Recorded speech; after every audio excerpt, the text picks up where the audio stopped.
So I'd like to introduce Ole Mertz, who's a professor of geography at Copenhagen University, whose work focuses on global environmental change, land use transitions, and food security in the global south. And Ole has served on the SSC of the Global Land Program as well at the same time I was serving, so I know him quite well. And of course, we worked a lot on trying to unravel the mysteries of land use at the local scale through meta-studies, and in this case on Sweden. So thank you, Ole. Thank you very much, Earl. And yes, actually that meta-study kind of put me on a different path in my career. I always found myself very rooted in locally based field studies, and that's probably also why Patrick Meffroy asked me to talk on this topic. But in the past few years, I've been drifting more towards global assessments, but looking still very much with the perspective of the local land user. So it also gave me a little bit of flashback to a workshop I went to in 2003, a LOC workshop organized by Jeff Fox, Naveen Ramankuti, and others, where I was invited to bring the local perspectives into the then global models of land use trajectories, or specifically in Southeast Asia. So this is not a new topic that we have been concerned about how we bridge these areas, different scales of study. And the session yesterday about large-scale large-scale models and how that can be bridged with agent-based land use decisions also really shows how acutely important this is. So basically, of course, we have a lot of the modeling efforts. There are also other types of global and regional studies that try to do a more descriptive, and what they do is, I think the global studies give great overview, and they are really policy relevant, especially for the international policy level. But of course, they simplify things. There are many multiple scenarios, like Kate was showing, that we have to relate to, and they come with a relatively coarse resolutions. Going to the other extreme, the local case studies, they provide often a lot of depth, often much better understanding of causality, of why decisions are taken, why land use changes happen. But of course, they are extremely heterogeneous, and often there are inbuilt biases in that we don't sort of randomly choose where we go and do our case studies. But what I would like to do today is to have sort of two connected arguments. One is that even though there is a proliferation of case studies and a proliferation of publication of case studies, I actually think we still need more of them. And I also think that the availability of big data, like more and more high-resolution remote sensing, much more statistical data available that we can also spatialize. Those data, of course, gives a lot of opportunities, but I actually think they also make the local case studies even more necessary. So I'd just like to remind you of how we have been developing in our land system science community in terms of looking at doing global assessments based on case studies. So this was work that most of you probably know from 2015, where it was a kind of a meta-study of meta-studies, where you can see the accumulation of or increase in meta-studies over the years. And of course, this is partly because there was a good argument to understand better what's going on at a global level, but also because the number of case studies was increasing rapidly, and therefore there was this need for synthesizing. This also led to this project that our chair today, Earl Ellis, has presented at previous OSMs. The Globe, which is basically a database of case studies which you can use analytically to go and test your own case studies' representativity, and you can also try to get an overview of what case studies are there. this was a project. It's still working, but I just asked Earl yesterday. It is a project, so we don't know what the future will. But I think it's actually a really important tool that we might have to look more into. I'll come back to that later, because the sheer number of case studies is getting so big that we really need something to systematize them. Now, the problem with case studies when you want to do meta-analysis is that I think most of you who have done worked on synthesis or meta-studies will know that it is actually really, really difficult to do, especially in our field. There's issues of, I mean, we are really interested in spatial aspects, but there's often case studies are not very spatially explicit. Often it's difficult to really be sure whether argumentation is really solidly founded in evidence. Sometimes case studies are selected also based on ideas of what you find. And then there's, of course, a lot of the more technical things about, there are many different types of objectives, there are different methods, often data is not easily accessible, there are scale issues, sample sizes, and so on. So it's really difficult to synthesize these in a very systematic way. There are, of course, different ways you can do it. This is another one we did recently, looking at social ecological outcomes of agricultural intensification, focusing on both ecosystem service outcomes and well-being outcomes. And there you can see, you don't have to read all the details, but on the right you'll see that we tried to, with this little signal bar, indicate evidence strength based on how strong the cases we included were and how many of them there were and so on.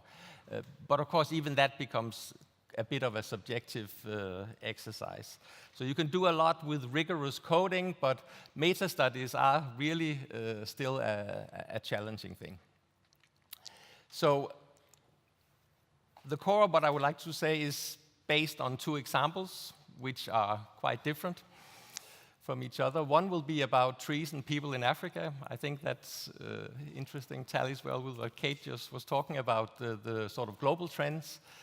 And the second one is, you couldn't invite me without saying something about shifting cultivation. So I asked the question, why is it important to map shifting cultivation? The first, many of you will know this case study that was done in the mid-90s by Fairhead and Leach in Guinea, where they looked at these landscapes where you have these islands of forest in a savanna landscape and where you have villages located in the middle of these small forest patches. So these kind of forest islands had always, during colonial times, been considered, and also in post-colonial times, considered a half-empty landscape, where you have, which are the last remaining forests around villages that were a sign of a landscape of deforestation.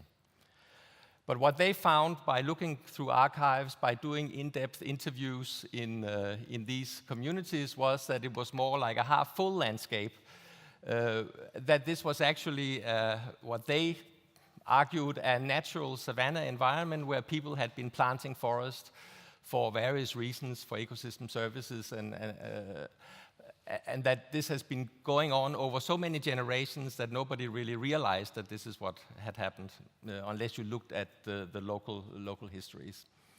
This generated a whole series of research and studies that was challenging some of these environmental narratives. It also generated a bit of criticism that we are now maybe creating counter-narratives that deforestation is not a problem. The more people we have, the more forest we get. So it generated quite a lot of debate back then. Now we can fast forward to 2018. So these are some people from our group in Copenhagen who have been working with very high resolution remotely sensed data And in this study, it is a wall-to-wall woody cover or tree cover of the West African Sahel. Basically, it accounts not only for forest, but for every tree that you have in the landscape. And it's possible to do this now because of the availability of data and also, of course, the computer power that we have to process these data. So basically what this showed, if we divide it between the arid, semi-arid, and subhumid zones of West Africa, you'll see over here that in the arid and semi-arid zone, the more people you have, the more trees or woody cover you have until a certain level, and then it kind of levels off and decreases slightly. In the subhumid zone, it was opposite. As soon as you get more people, you have fewer trees, fewer woody cover. So this is, of course, it's not a temporal study. It's just a study that accounts for, that relates this to population, also relates to village locations. But if you look across the whole region, this is what it shows. You can also see that in general, the further away you get from villages, the lower percentage woody cover do you have. And there was also an indication that on farmland, especially when it's on the poorer soils, then you have more woody cover than you have in the natural savanna. So what does this then say in relationship to Fairhead and Leach's thesis? Do more people result in less trees in West Africa? Well, I hope you can read this. No, it doesn't. It doesn't happen like that in the arid and semi-arid Sahel. There, actually, trees are increasing because people like to maintain them on farmlands and like to maintain them around settlements.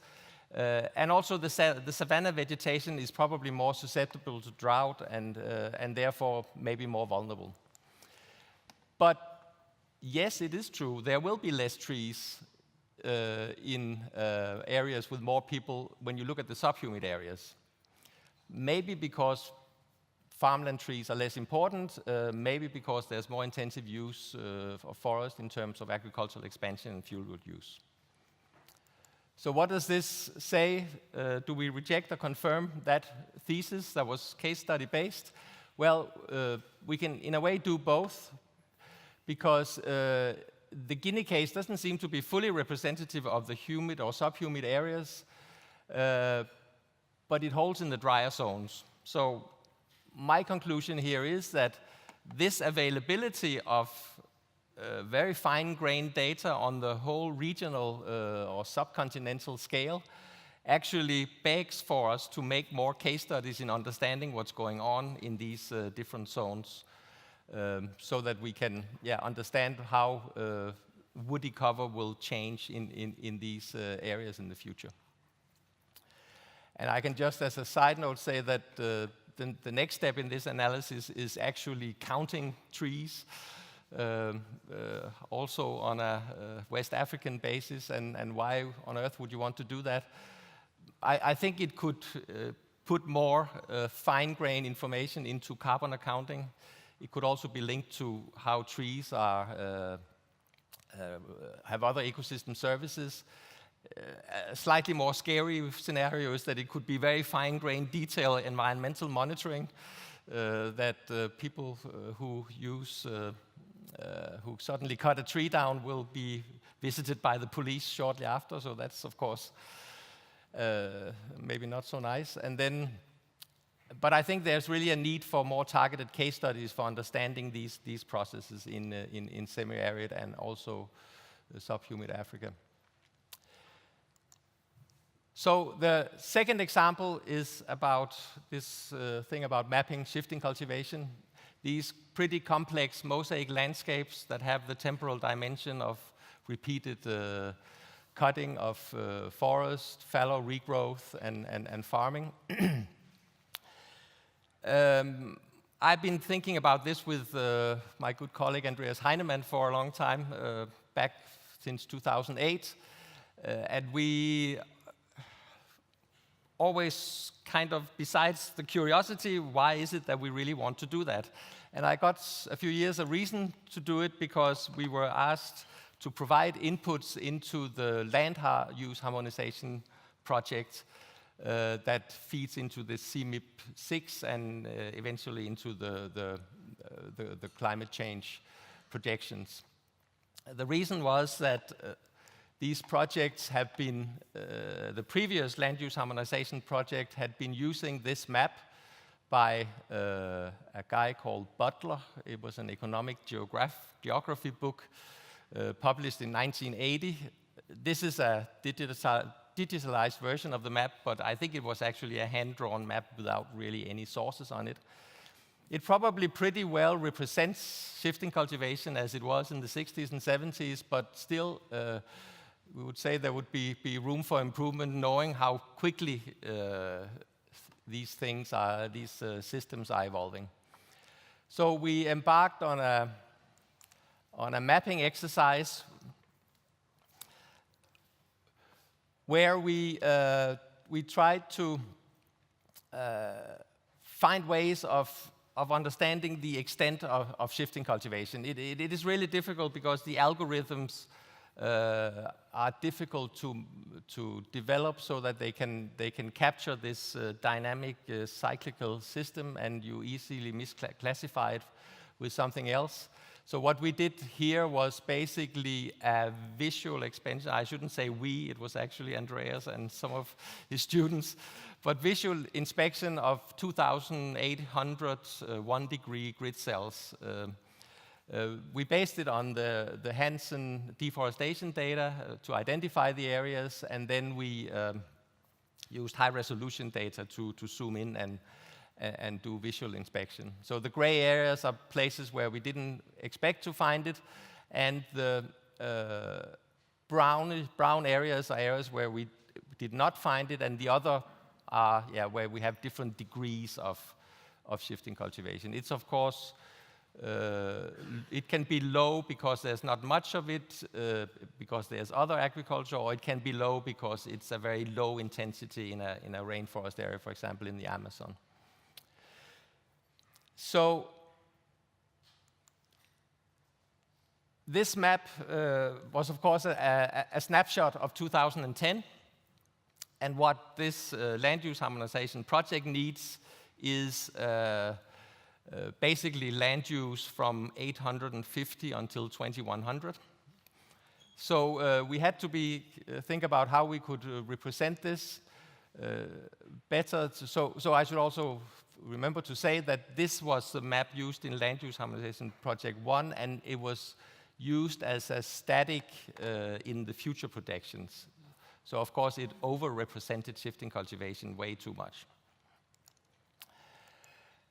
Yeah, so we tried, based on, and this is where the local studies come in again, so based on this meta-study that Earl was mentioning, we had some idea about the changes in the trends in change in the shifting cultivation in a number of places. We had about 150 case studies here. So we had some idea of trajectories of change from that, and we then used the Butler map and the 2010 map and then projected into the future. We also sent out an expert questionnaire to about 200 people who had been writing about shifting cultivation recently. And so what we came up with was this map that we did publish, and that I'm a little bit afraid to show you also because the way it could be interpreted. But it basically is a projection of how shifting cultivation, based on these different things, might evolve into 2090. Of course, the danger of doing these maps is that we, of course, have no idea whether there's going to be shifting cultivation in that spot in Congo in 2090. But I think if you look at it as a continental scale, this could represent how much is left. So what is happening now is that this paper for the Land Use Harmonization Project 2 is being prepared, and the data that we provided based on the global mapping and also on our local data actually has affected this quite a lot. I don't know exactly how much, in which direction it's going, but it has lowered a lot the extent of shifting cultivation that has been introduced into these models. So an example of how this work can actually also feed into these global models in a positive way. I'll just say a few other applications that we have of this work. With the global mapping, you may remember the two pictures from the first slide. So in this mapping, we found about 280 million hectares under shifting cultivation, give and take. Don't take it too literal.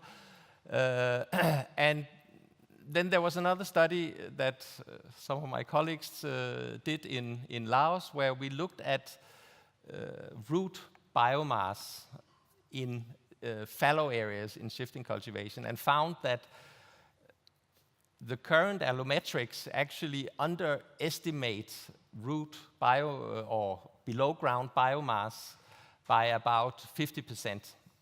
Because when you have fallows, you have very thin, small trees, but you have a very, very big underground biomass.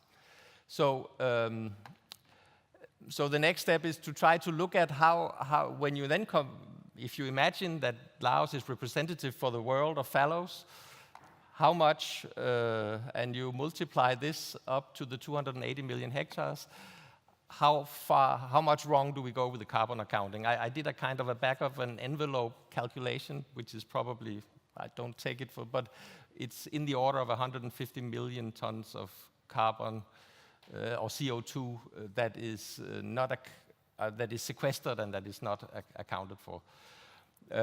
But don't challenge. I mean, I can probably be challenged on that. Let's say that. And I'm also not sure to what extent how important that is. But at least it is really an understudied area. So that's where we need these local data to get better carbon accounting and combine it with these maps. A final application of our local knowledge on this is also a bit related to this new paper that came out on classifying drivers of global forest loss. When I first saw this map, I was a bit puzzled that basically all of the forest loss in Africa was attributed to shifting cultivation, the yellow part there.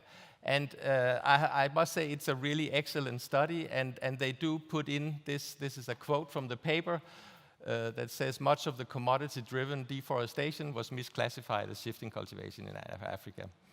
So, I mean, in a way it's fine, this is fully understandable, these are really difficult things to classify, but I'm a little bit concerned that this map gets published in Science, because most people will, at least non-scientists, will only look at the map, not the text, and it could have some pretty serious ramifications for shifting cultivators in Africa, because as many of you know, shifting cultivation has always been a little bit on the blame side of deforestation. And this may not be quite the case here. So, I would like to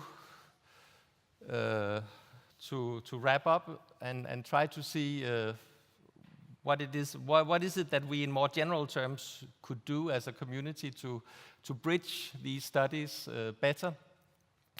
So, I think we can do a lot with the big data that's coming in, whether it's remotely sensed data or whether it's statistical data. But I think we do need these case studies for understanding what's really going on the ground. And we do need more depth of understanding and upscaling of that to understand and to feed into the models. We also perhaps need to make the case studies better. Maybe have a better bridge between what is needed for when we get all these new kinds of data that generate questions, and also what are that they match the objectives of regional and global assessments, that we maybe not do case studies that go in too many directions. So perhaps we need a Globe 2 which can organize all of this case study research in a systematic way. Perhaps we need some standard protocols for doing case study research. That I know I'm getting out on thin ice here, because we all have our own creative ideas, but perhaps there is a need for this in terms of getting closer to reaching some of these great sustainability challenges that we have. I may even be accused of heresy and say that we might actually have to sacrifice a little bit of our scientific freedom to make sure that we actually achieve this. A couple of months ago, there was a paper published with the title, "Large Teams Develop and Small Teams Disrupt Science and Technology." It was in February, I think. I found it quite interesting. It's basically a bibliometric study looking at how many authors there are on papers and what the influence is of those papers in terms of changing science and technology. So disrupt here, of course, is in a positive sense that this creates new ideas, generate new science, and this is where all the Nobel Prize people are from. But on the other hand, the large teams have a really important role in that they really make sure to solidify these new ideas and get all the data and generate a solid foundation for some of these ideas and new things. So it made me think, where is land system science in this divide between developing and disrupting science? And I was wondering whether we are maybe a little bit too much on the disruptive side, in the sense that we are really creative in bringing in new frameworks, generating new ideas, doing our case studies with new angles. And perhaps there is in the GLP a need to orchestrate some larger initiatives that can actually bridge these local to global approaches, where you actually do large numbers of case studies together with global and regional assessments, which I don't think we have done that much so far. And I think perhaps the Global Land Program could have a role to play in that. So that was all I had to say today. Thank you.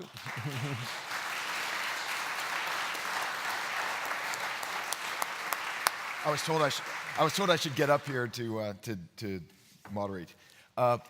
And of course, you've terrified me with Globe 2. Globe 1 was hard enough, but I admire the ambition. All right, questions for Ole? Clarifying questions.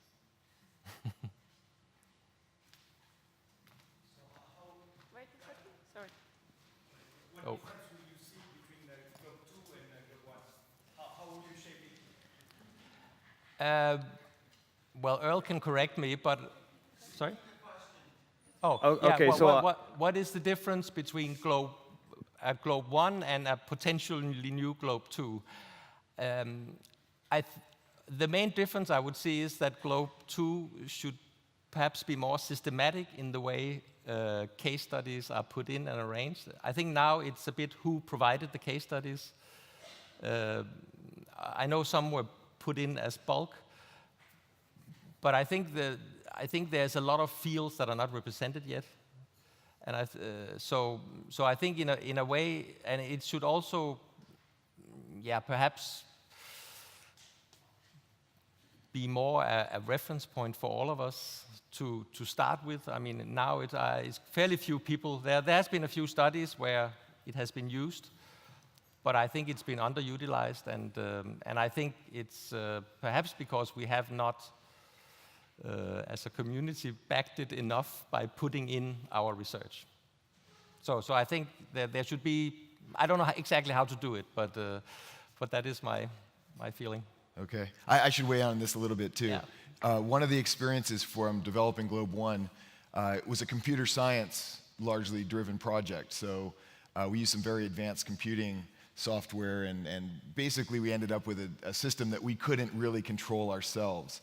And I think that would be one design choice difference. It might be a little bit like a kind of community-driven sharing project, and a little less like a top-level design project. Yeah, so that would probably be my main difference. Maybe, for example, it would all run in R or something like this. Okay, another question. Daniel. Yeah, thank you very much, Ole. So, besides the challenges and opportunities that you mentioned to bridge from local to global, I think one problem with case studies is that their location is very purposive. We can see that in Globe 2 in terms of the countries where they have been conducted, but also in terms of the areas within countries. So, do you see any possibilities to outscale from this purposive sample to, say, the country or larger scale? Yeah, that's a little bit also what I meant by the standard protocols, not just how we do them, but maybe also how we select them. And that we try to, I mean, there's every meta study you read, you will always have a sentence that says, well, there was a bias. Most of the studies were from Europe, or they were from Southeast Asia, and Africa was underrepresented usually. So there is, of course, a need to try to also maybe steer that a little bit, that we try to do more research in those areas where there is less of it. And of course, also that we try to be more objective in our approach. I mean, the classical one, if you want to study desertification, you go to places where you're likely to find desertification, and then you confirm that there's desertification. That was a pretty big debate in West Africa for a while. And we should try to maybe get a little bit out of those. And I'm not saying we should do sort of drop a pin on the map and do the case study there, but maybe something that's closer to that. And I know some of this has been done in large projects, but it has stayed within those projects. It hasn't sort of been a broader approach.